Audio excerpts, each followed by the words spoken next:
আসসালামু আলাইকুম গাইস, कैसे हो सब? আমি এখন আছি সৌদি আরব। তো আমার সাথে আছে আমার দুই ফ্রেন্ড। এক হচ্ছিলেন আসলাম, মোহাম্মদ আসলাম, আর 2 নম্বর হচ্ছে রিয়াজ। তো গাইস, আমরা প্রতিদিনের মতো এসে গেছি নতুন নতুন ভিডিও দেওয়ার জন্য। তো আপনাদের আজকে দেখাবো মৌমাছি সৌদি আরবে কিভাবে রপ্তানি করা হয় বা উৎপাদন করা হয়। তো গাইস, এটা আসলেন সৌদি আরবের একটা পদ্ধতি। যারা বাংলাদেশে থাকে এরা আসলেন সেই আইডিয়া দিছে, সেই আইডিয়া মোতাবেক তারা এই যে এটা করছে। তো এইখানে মৌমাছি মূলত যে বেশি আসে না, যখন এই খেজুর গাছে খেজুর হয় তখন মৌমাছির প্রচুর ভিড় হয়ে যায়, ঠিক আছে। তখন তাদের ব্যবসা আর তাদের মধু উৎপাদন তাদের বেড়ে যায়।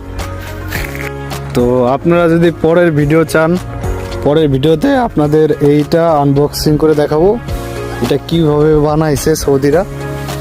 তো বেসিক্যালি এই যে এলাকা, এই এরিয়াটাকে বলা হয়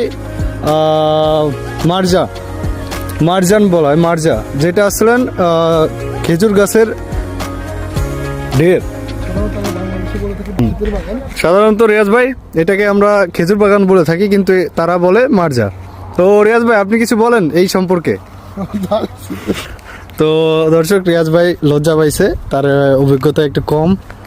যাই হোক, আপনারা যদি নেক্সট ভিডিও চান অবশ্যই আপনারা লাইক দিবেন ভাই, তুমসে লাইক দেন ভাই।